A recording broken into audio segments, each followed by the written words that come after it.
Dhiman Pawan and Tanuja కలిసి వాళ్ళిద్దరూ Tanuja second and Dhiman third finalist అయ్యారు కదా. వాళ్ళిద్దరు కలిసి అన్వెయిల్ చేస్తారు, రివీల్ చేస్తారు ఫోర్త్ ఫైనలిస్ట్ ఎవరా అనేసి. That is Emmanuel. So Emmanuel fourth finalist.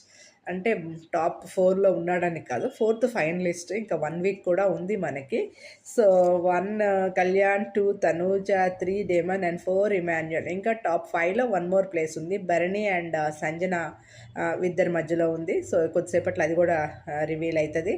But Emmanuel fourth ప్లేస్కి వచ్చాడు. సో ఇమాన్యుయల్ ఫ్యాన్స్ జాగ్రత్తగా ఉండండి, బికాస్ డేమన్కి అండ్ ఇమాన్యుయల్కి టఫ్ కాంపిటీషన్ ఉంది. అట్లీస్ట్ ఇమాన్యుయల్ థర్డ్ ప్లేస్లో కూడా చూడకపోతే, ఇమాన్యుయల్ 14 వీక్స్ బిగ్ బాస్లో ఉండి అంతా కామెడీ చేసి ఆడియన్స్ని ఎంటర్టైన్ చేసి అండ్ చాలా మెచ్యూర్డ్గా బ్యాలెన్స్డ్గా నేను ఎక్కడ కూడా అటు ఇటుగా క్రాస్ చేయకుండా, లైన్ క్రాస్ చేయకుండా ఇమాన్యుయల్ చాలా ఫెయిర్ గేమ్ ఆడాడు. అండ్ ఆటల్లో కూడా టఫ్ కాంపిటీషన్, ప్రతి గేమ్ విన్ అయ్యాడు ఎక్సెప్ట్ ఫ్యూ.